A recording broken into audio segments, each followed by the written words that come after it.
వాహిని media ప్రేక్షక మహాశైలకందరికీ నా వందనములు. నా పేరు డీజీ రవికుమార్. నేను గురు పారంపర్యంగా వైద్యం నేర్చుకొని నేను వైద్యం చేస్తూ వస్తున్నాను.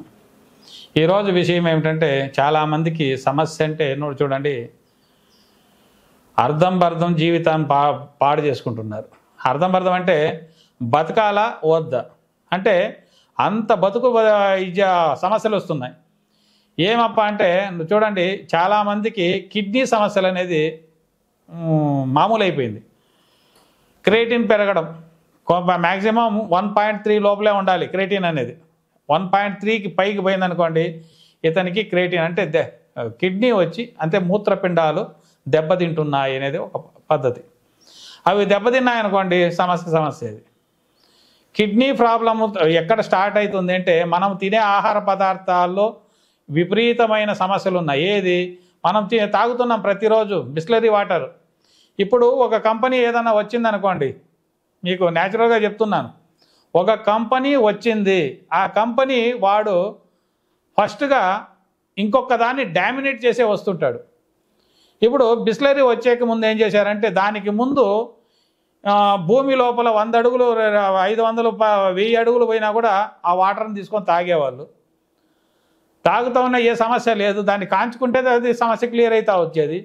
ఈ కంపెనీలో ఏం చేశారంటే, బిస్లరీ అనేది ఒక ఫార్ములా పెట్టుకున్న తర్వాత దాన్ని తీసుకొని వచ్చి జనాల ముందర పెట్టేటప్పుడు ఏం చేశాడంటే, ఇప్పుడు గ్రౌండ్ వాటర్ లోపల భూమి లోపల వాటరు చాలా సిల్డ్గా ఉంది, అది ఉంది, బ్యాక్టీరియా వస్తుంది, అది వస్తుంది, ఇది వస్తుంది అని చాలా వరకు జనాల మీద ఒత్తిడి పెడుతున్నారు. ఎందుకంటే వాడు బిస్లరీకి కన్వర్ట్ కావాలి, లేకపోతే వీటి బిస్లరీ వాటర్ సేల్ కాదు. ఇది చాలా వరకు కంపెనీలు ఒక ఎస్టిమేట్ పెట్టుకుంటారు.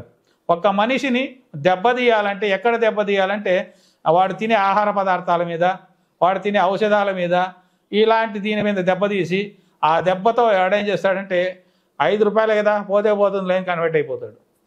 కన్వర్ట్ పోయాడు అనుకోండి, బిస్లరీ వాటర్ తాగే స్టార్ట్ చేశాడు అనుకోండి, మోకాల నొప్పులు, కీళ్ళ నొప్పులు, జాయింట్ పెయిన్స్ అనేవి స్టార్ట్ అవుతాయి. స్టార్ట్ అయిన దాని జతకి నుంచి కిడ్నీ ప్రాబ్లం అనేది స్టార్ట్ అవుతుంది. ఎందుకంటే వీడు బిస్లరీ ప్లాంట్లో చూడండి 2 రకాల కెమికల్స్ వాడుతుంటాడు. ఒకటి టేస్ట్ రావడానికి, ఇంకొకటి నాజల్ క్లియర్ అని చెప్పేసి ఒక ఫార్ములా ఉంటుంది కెమికల్. దాన్ని లోపల అంటే పైపుల లోపల పాచి కట్టకుండా ఉండేదానికి అది నాజల్ క్లీనర్ అని చెప్పి వాడుతుంటారు కెమికల్స్. అదేం చేస్తుందంటే, దాన్ని క్లియర్ చేసుకుంటూ అది వాటర్లోకి కలుస్తుంది. కలిసినప్పుడు ఆ ఒక సమస్య ఇంకా పెరుగుతుందే కానీ, ఆ ఒక కెమికల్ మనం తాగుతున్నాం అనుకోండి, ఆ వాటర్ని ఎమకల మీద ఉన్న గొజ్జు మీద అరిగిపోతుంది. ఎమకల పైన ఉన్న గొజ్జులాగా ఉంటుంది, జల్లులాగా, అది అరిగిపోతుంది. అరిగిపోతానే ఏమవుతుందంటే మోకాల కర్ర సౌండ్ స్టార్ట్ అవుతుంది. ఈ సౌండ్ నుంచి ఇమీడియట్లీ మనం పరిగెత్తాం హాస్పిటల్కి. స్వామి నాకు ఇట్లా స్టార్ట్ అయిపోయింది, ఇట్లా నొప్పులు వస్తున్నాయి, సమిసిపోతున్నాయి, ఇది ప్రాబ్లం అది ప్రాబ్లం అని. పోనీ హాస్పిటల్ అన్న గ్యారంటీ ఏమైనా ఇస్తున్నాడా అంటే అది కూడా లేదు.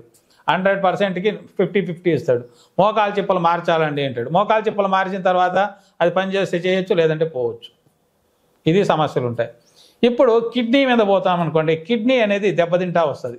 ఈ కాల్షియం కెమికల్స్ అంతా తిని ఈ ఫిల్టర్ అనేది పాడైపోతుంది. సరిగా రక్తనాళాల్లో ఉన్న ఈ నీటి శాతాన్ని ఫిల్టర్ చేయకుండా, డివైడ్ చేయకుండా పంపించేస్తుంది. అది దేహం అంతా నిండుకుంటూ ఉంటుంది. కొంతమందికి ఏం చేస్తుందంటే మూత్రబంధనం అంటారు. మూత్రం బంద్ అయిపోతుంది. మూత్రం బంద్ అయిపోయింది అనుకోండి, సమస్య అక్కడి నుంచి స్టార్ట్ అవుతుంది. ఎప్పుడు మూత్రం తగ్గుతూ వస్తుందో ఆ ఫిల్టర్ పోయి ఉంటుంది, ఫిల్టర్ పాడైపోయి ఉంటుంది. ఆ పాడైన ఫిల్టర్ని క్లియర్ చేసుకునేదానికి కాకుండా ఈ ఇంగ్లీష్ మందుల నుంచి వీళ్ళు ఏం చేస్తున్నారంటే డయాలిసిస్ అనే ఒక భూతాన్ని మన నెత్తిన పెడుతున్నారు.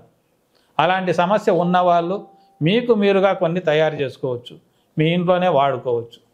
దీనికి ఈరోజు నేను ఒక రెమెడీ చెప్తాను. డయాలిసిస్ మూత్రబంధనము అంటారు దీన్ని. మూత్రం బంద్ అయిందనుకోండి, మూత్రం బంద్ అయితేనే వాళ్ళు ఏం చేస్తారు, ఇమీడియట్లీ డయాలిసిస్కి ఎత్తుకొని వేసేస్తారు. వేసేస్తే ప్రతిరోజు కావచ్చు, వారానికి 2 సార్లు 3 సార్లు డయాలిసిస్. 4 గంటలు వాడిని మిషన్లో పడుకోవడానికే జీవితం అర్థం పాడైపోయి ఉంటుంది. దాంట్లో వేరే మీరు సంపాదన అంతా మొత్తం వాళ్ళకి పెట్టేదానికే సరిపోతూ ఉంటుంది. అలా బతకాలా ఇలా సావాలా అని తెలియకుండా నడిదారిలో మిమ్మల్ని పెట్టేసి ఉంటారు. ఇలాంటి సమస్య ఉన్నవాళ్ళు మూత్రము కాస్త బంద్ అవుతా ఉంది, ఇలాంటి సమస్య ఉండాది అన్నవాళ్ళు ఒక రెమెడీ. మూత్రం కిడ్నీ క్రియేటిన్ పెరుగుతున్నది అనేవాళ్ళు ఒక రెమెడీ. ఇలాంటి కొన్ని ఉంటాయి. నా వీడియోస్ చూసే వాళ్ళకి, ఫాలో చేసే వాళ్ళు ప్రతి ఒక్కరికి దీంట్లో ఉంటుంది, చూసి చేసుకోవచ్చు. ఈరోజు మూత్రం బంద్ అవుతా ఉంది, తగ్గుతూ ఉంది మూత్రము. ఆ మూత్రంలో కొంచెం అది పసుపు రంగులో మూత్రం తిరుగుతూ ఉంది కానీ తగ్గుతూ ఉండాది అని మూత్రబంధనము అంటారు. అది మూత్రం బంద్ అయిన వాళ్ళకి ఈరోజు ఒక రెమెడీ చెప్తాం, దాన్ని వాడుకుంటా రావచ్చు. మూత్రం బంద్ అయిన వాళ్ళకి మనం ఏం చేయాలంటే, మనము పూర్వకాలంలో సీకాయ అనేది తలకు రుద్దుకుంటూ ఉంటాం.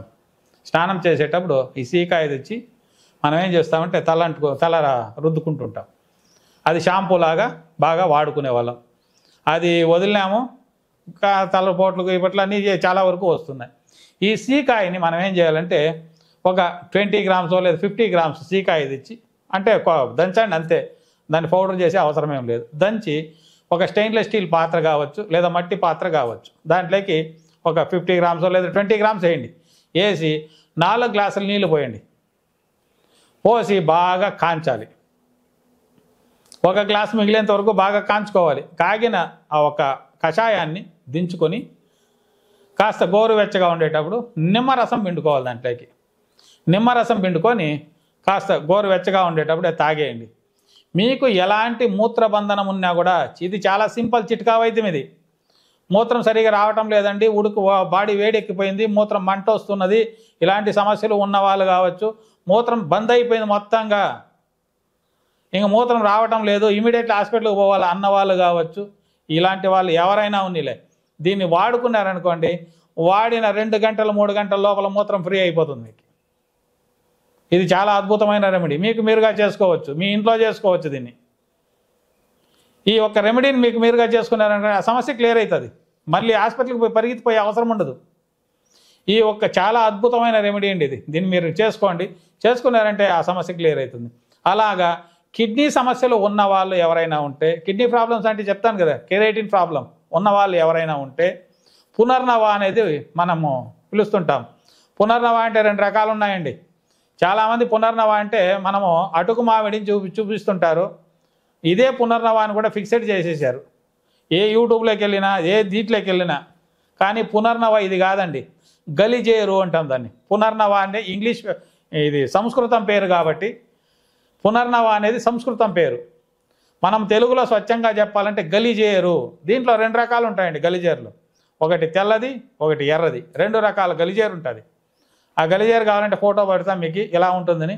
ఆ ఒక్క గలిజేరు అంటే పునర్నవ. పునర్నవ అంటే దాంట్లో మీకు అర్థం ఉన్నది చూడండి. పునర్ అంటే కొత్తగా మళ్ళీ సృష్టించగల కెపాసిటీ ఉన్న మూలిక అని దీని పేరు. కొత్తగా పునర్నవ అనేది. ఈ ఒక్క మూలికను ప్రతినిత్యము కషాయంలాగా కావచ్చు, లేదా చూర్ణం చేసుకొని తేనెలో ప్రతిరోజు వాడుకుంటా రావచ్చు. వాడుకుంటా వచ్చారనుకోండి, కంపల్సరీ మీకు ఆ ఒక్క కిడ్నీ క్రియేటిన్ అనేది పెరుగుతూ ఉండేదాన్ని మళ్ళీ దించుకుంటా రావచ్చు. అలా కాలేదండి, మేము డయాలసిస్ వరకు వెళ్తున్నాము, ఇలాంటి సమస్య మీకు, కొంతమందికి అయితే ఇంకో విషయం చెప్పాలంటే క్రియేటిన్ పెరిగింటుంది, బాడీ నార్మల్గానే ఉంటుంది, ఏ సమస్య ఉండదు, కానీ కిడ్నీ క్రియేటిన్ మాత్రమే పెరిగింటుంది. వాళ్ళకు కూడా పిస్టులా వేస్తున్నారు, డయాలసిస్ పంపించేస్తున్నారు. అలాంటి వాళ్ళు ఉన్నా కూడా ఈ ఒక్క రెమెడీని మీరు వాడుకుంటూ రావచ్చు. అలా కాదు, మా దగ్గర సమస్యలు ఇట్లా ఉన్నాయి, దొరకడం లేదన్న వాళ్ళు ఎవరైనా ఉంటే కింద వస్తున్న నెంబర్కి కాల్ చేశారనుకోండి, దానికి తగువైన మందులు మా దగ్గర దొరుకుతుంటాయి. కావాలంటే కొరియర్ ద్వారా మందులు పంపించి మీకున్న ఆ సమస్యను పరిహారం చేసి మీరు ఒక నవ చైతన్యాన్ని పుంజుకునేలాగా చేయగలమనే ఒక రెమెడీ మీకు చెప్పి ఈ ఒక్క సమస్య నుంచి మీరు దూరం కావాలని తెలియజేస్తూ ఈ వీడియో ముగిస్తున్నాను. నమస్కారం.